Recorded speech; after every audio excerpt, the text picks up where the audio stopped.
Hello friends, चला तर आज आपण बनवणार आहोत मटर पुलाव। त्याच्यासाठी मी बासमती तांदूळ त्याला स्वच्छ धुवून 5 मिनिटं भिजू घालणार आहे। तोपर्यंत आपल्याला इथे मसाला बनवून घ्यायचा आहे। मसाल्यामध्ये मी घेतले आहे थोडी मिरची, लसूण, वटाणा आणि कढीपत्ता आणि फ्रेश कोथिंबीर हे ॲड करून आपल्याला हे मिक्सरमध्ये फिरवून काढायचं आहे। थोडंसं जास्त बारीक नाही, थोडंसं जाडसरच यायचं हे करायचं आहे, पाणी वगैरे टाकायचं नाही आहे बघा। आणि इथं वाटाणे पण टाकलेले आहेत मी, वाटाणे हा पुलावासाठी मटर टाकलेले आहे। इथे जिरे ॲड केलेले आहेत मी, जिरे, तेजपत्ता, तर माझे खडे मसाले आहेत ना ते ॲड करू शकता तुम्ही। मी इथं एक लवंग, थोडासा दालचिनीचा तुकडा आणि ते चक्कर फूल हे ॲड केलेलं आहे। आणि आपण जो मसाला बनवला होता ना, तो मिरची वगैरे बनवून तो टाकलेला आहे मी। हे जाडसरच वाटून घेतला होता आणि हा आपल्याला व्यवस्थित परतवून घ्यायचा।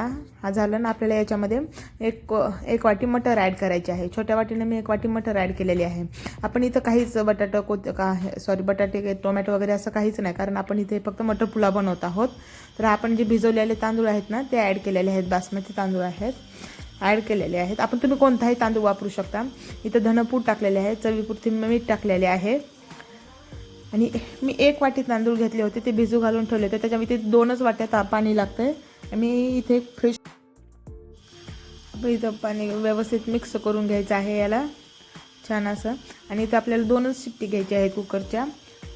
2 शिट्टी आली की आपल्याला लगेच हा राईस म्हणजे आपला मोकळा आणि सुटसुटीत छान होतो बघा। हा आपला राईस तयार झालेला आहे, मटर पुलाव बघा, मस्त असा दिसतोय। अरे वा, एक नंबरच दिसतोय, याला तर दिसतोय ग्रीनिश कलर आलेला आहे। आपण इथं मिक्सरमधून काढल्यामुळे इथं हळद वापरायची नाही आहे।